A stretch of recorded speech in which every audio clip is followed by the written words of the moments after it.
প্রথমেই যে খবরে নজর রাখবো, উত্তরবঙ্গে ভারী বৃষ্টি যেরকম একটানা চলছে, স্বাভাবিকভাবেই সাধারণ জনজীবন সেখানে বিপর্যস্ত। ডুয়ার্সের ছবি দেখাচ্ছি। ডুয়ার্সে রাত ভর ভারী বৃষ্টি চলেছে। টানা বৃষ্টিতে ধূপগুড়ি সহ ডুয়ার্সের বহু এলাকা জলমগ্ন। 5 फीट है ना, ट्रैक्टर है क्या?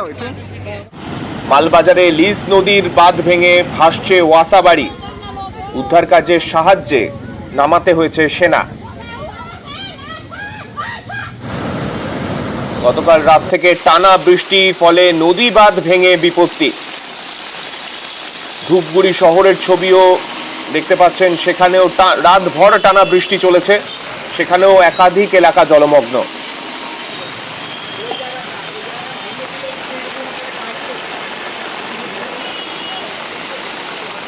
ভুটান পাহাড়ে ভারী বৃষ্টিতে বাড়ছে একাধিক নদীর জল। জলস্তর বাড়ছে চেল, লিস, ঘিস, ডায়না, জলঢাকা নদীতে জল বাড়ছে। নদীতে জল বাড়ার চিন্তায় নদীর পাড়ের বাসিন্দারা। আমাদের সঙ্গে রয়েছেন আমাদের প্রতিনিধি রকি। রকির থেকে আরো বিস্তারিত জানতে চাইবো। রকি, কোন কোন জায়গায় এই রকম বন্যা পরিস্থিতি এই মুহূর্তে তৈরি হয়েছে? তোমাকে প্রথম বলে রাখতে চাইবো, গতকাল রাতে কিন্তু অবিরামে বৃষ্টি চলছে ধূপগুড়ি শহর সহ গোটা জুয়ার জুড়ে। ভুটান পাহাড়ে অবিরাম বৃষ্টির জন্য কিন্তু জল বাড়তে শুরু করেছে চিল, লেস, ঘিস, ডায়না এবং জলঢাকা নদী। 5 फीट है ना, ट्रैक्टर है क्या? রকি, শোনা যাচ্ছে? বেড়ে গিয়েছে এবং বাঁধ ক্ষতিগ্রস্ত হয়েছে বলে প্রাথমিক সূত্রে জানা গিয়েছে এবং সেই বাঁধ ভেঙে কিন্তু জল রীতিমতো গ্রামে ঢুকে পড়েছে। গোটা গ্রাম প্লাবিত হয়েছে। ইতিমধ্যেই কিন্তু সেখানে এলাকার মানুষ সেখান থেকে কিন্তু সরে যেতে শুরু করেছে, কারণ কোথাও বা বুক গলা জল, কোথাও বা বাড়ি ঢুকে গিয়েছে জলে, এমনকি গাড়িও তলিয়ে গিয়েছে জলের মধ্যে। এক কথা বলা চলে যে বিপর্যস্ত জনজীবন সেখানে। এবং ইতিমধ্যে কিন্তু সেখানে যে পরিস্থিতি দেখা যাচ্ছে, সব বাড়ির মধ্যে সব জল ঢুকে গেছে, গোটা এলাকা কার্যত প্লাবিত। এই পরিস্থিতিতে যারা সেখানকার স্থানীয় বাসিন্দা, তাদেরকে সরানোর কোনো ব্যবস্থা করা হয়েছে?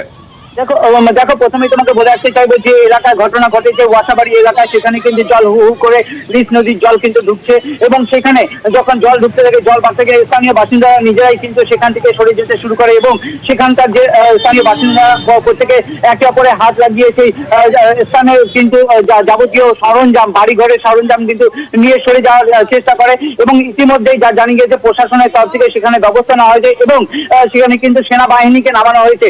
ইতিমধ্যে সেখানে সেনাবাহিনী এসে পৌঁছেছে এবং তারা কিন্তু উদ্ধার কার্য শুরু করেছে বলে সূত্রে মারফত জানা গিয়েছে। সামনে বেশ, গোটা উত্তরবঙ্গ কার্যত বিপর্যস্ত এই রকম ভারী বৃষ্টির ফলে। ডুয়ার্সের ওয়াসাবাড়ি, সেখানে লিস নদীর বাঁধ ভেঙে প্লাবিত গোটা এলাকা। যে পরিস্থিতি বর্তমানে হয়ে রয়েছে সেখানে উদ্ধার কার্যে সাহায্য করছে ভারতীয় সেনার জওয়ানরাও।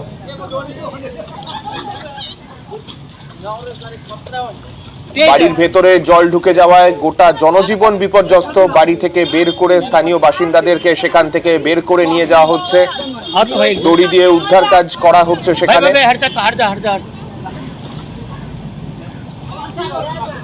একটানা ভারী বৃষ্টিতে উত্তরবঙ্গের সবকটি নদী কার্যত ফুসছে। সেনা জওয়ানরা তারা নেমে পড়েছেন, উদ্ধার কাজে হাত নামিয়েছেন তারা।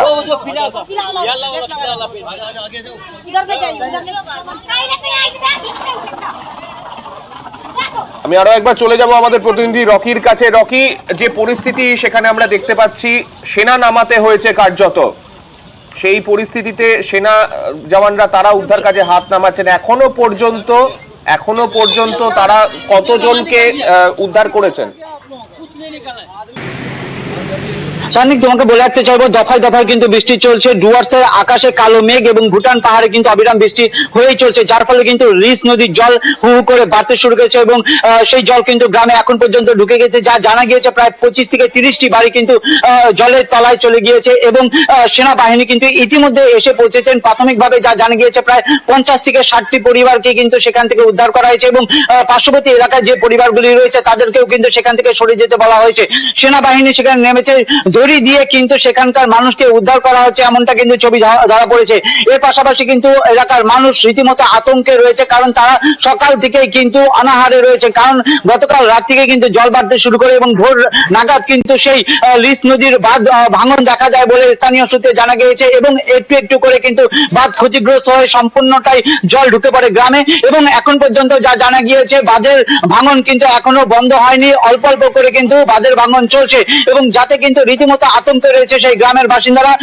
পাহাড়ে যদি বৃষ্টি আরো বাড়ে, জল বেড়ে যাবে লিস নদীতে এবং গোটা এলাকা কিন্তু প্লাবিত হবে এবং সর্বস্ব কিন্তু নষ্ট হয়ে যেতে পারে, এমনটাই আশঙ্কা করছে এলাকার বাসিন্দারা। তা জানাচ্ছে যে সকাল থেকে অনাহারে রয়েছে, কোনো ক্রমে প্রাণ নিয়ে তারা সেখান থেকে সরে এসেছে।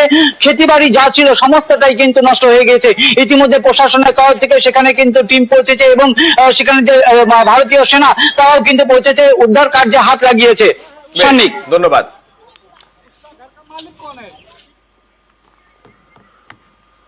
টানা বৃষ্টিতে বিপর্যস্ত উত্তরবঙ্গের জনজীবন, পাশাপাশি পাহাড়ের ছবি দেখাবো, সেখানেও টানা বৃষ্টিতে ধসের পরিস্থিতি। দার্জিলিং থেকে লামাহাটার রাস্তা, সেই রাস্তাতে ধস নেমেছে ইতিমধ্যেই।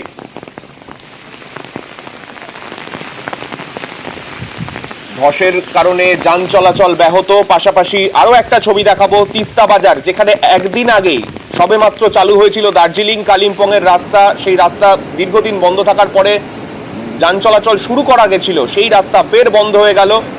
টানা বৃষ্টির জেরে বিপর্যস্ত সেখানকারও জনজীবন। পার্থ রয়েছেন আমাদের সঙ্গে। পার্থ, উত্তরবঙ্গের সমস্ত গুরুত্বপূর্ণ রাস্তা, একদিকে জাতীয় সড়ক, তার পাশাপাশি কালিম্পং দার্জিলিং এর রাস্তা, লামাহাটার রাস্তা, সব রাস্তা কার্যত বিপর্যস্ত। কি পরিস্থিতি বর্তমানে সেখানে? একেবারে তাই দেখো যে টানা বৃষ্টি, অবিরাম বৃষ্টির জেরে কিন্তু বিপর্যস্ত গোটা পাহাড়।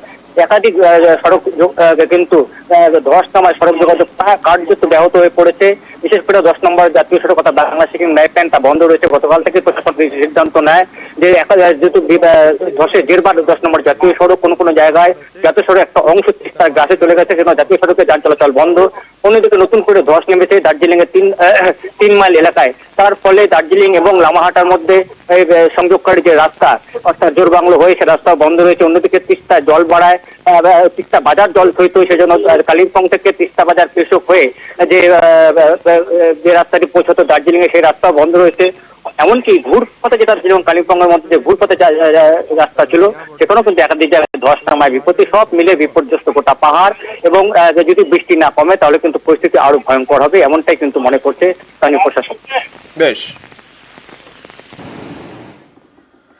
এই পরিস্থিতিতে আজও উত্তরবঙ্গে ভারী বৃষ্টির সতর্কতা। 5 জেলায় ভারী থেকে অতি ভারী বৃষ্টির সতর্কতা। বৃহস্পতিবার বৃষ্টির পরিমাণ বাড়ার সম্ভাবনা রয়েছে উত্তরবঙ্গে। আমাদের সঙ্গে রয়েছেন আমাদের প্রতিনিধি বিশ্বজিতের কাছে যাব। বিশ্বজিৎ, আমরা দেখছি বিগত কদিন ধরেই উত্তরবঙ্গের পরিস্থিতি যথেষ্ট খারাপ। তার মধ্যে আলিপুর আবহাওয়া দপ্তরের তরফে মাঝে মধ্যেই লাল সতর্কতা জারি করে দেওয়া হচ্ছে একেবারে কালিম্পং, দার্জিলিং এই জেলাগুলোর জন্য। আজকে এবং আগামী কয়েকদিনে কি পরিস্থিতি থাকবে উত্তরবঙ্গে? দেখো, এই সপ্তাহে আরো দুর্যোগে দুর্ভোগ বাড়বে উত্তরবঙ্গে, কারণ বৃহস্পতিবার থেকে যে বৃষ্টি বাড়বে বলা হচ্ছে, শুক্রবারে প্রবল বৃষ্টির সম্ভাবনা রয়েছে। দার্জিলিং, কালিম্পং, আলিপুরদুয়ার, কোচবিহার, জলপাইগুড়ি এই উপরের দিকের যে 5 জেলা, বিশেষ করে পার্বত্য এলাকায়, সেখানে প্রবল বৃষ্টি, ভারী থেকে অতি ভারী বৃষ্টি, 200 মিলিমিটার পর্যন্ত বৃষ্টিপাতের আশঙ্কা রয়েছে। আর শুধুমাত্র দার্জিলিং কালিম্পং নয়, পার্বত্য এলাকা অর্থাৎ সিকিম, ভুটান এবং আসাম, মেঘালয় থেকে শুরু করে একেবারে অরুণাচল প্রদেশ পর্যন্ত অর্থাৎ উত্তর পূর্ব ভারতের রাজ্যগুলিতেও প্রবল বৃষ্টির আশঙ্কা রয়েছে। আর এই সপ্তাহ ধরে প্রবল বৃষ্টির আশঙ্কায় নদীর জলস্তর যেমন বাড়বে, তেমনি ধস যেমন নেমেছে, তেমনি এ সপ্তাহের শেষের দিকেও এই ধসের পরিমাণ আরও বেশ কিছু জায়গায় বাড়তে পারে।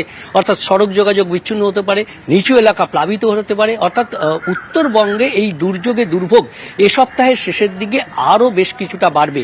তবে দক্ষিণবঙ্গের ক্ষেত্রে একটু আশার খবর রয়েছে, কারণ যে মেঘলা আকাশ রয়েছে, মূলত এই মেঘলা আকাশ, কোথাও আংশিক মেঘলা আকাশ, এটা চলবে রবিবার পর্যন্ত, এরকমই আবহাওয়া থাকবে। এবং বুধবার থেকে শুক্রবার এই 3 দিন হোয়াইট স্প্রেড রেইন, অর্থাৎ বেশিরভাগ জেলাতে বেশিরভাগ অংশে বৃষ্টির সম্ভাবনা থাকবে। বজ্রবিদ্যুৎ সহ হালকা মাঝারি বৃষ্টি তো চলবেই, তার সঙ্গে বুধবার থেকে শুক্রবারের মধ্যে ভারী বৃষ্টির সম্ভাবনা থাকছে।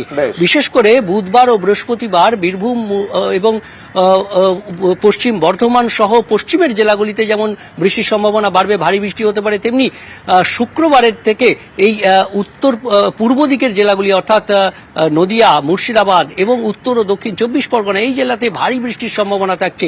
একেবারে রবিবার পর্যন্ত ফেয়ারলি ওয়াইড স্প্রেড রেইন অর্থাৎ দক্ষিণবঙ্গ জুড়েই বৃষ্টির সম্ভাবনা থাকছে। যদিও উত্তরবঙ্গের মতো অতি ভারী বৃষ্টির সতর্কতা নেই, তবে ভারী বৃষ্টি হতে পারে বুধবার থেকে শুক্রবারের মধ্যে। সানি, বেশ, ধন্যবাদ।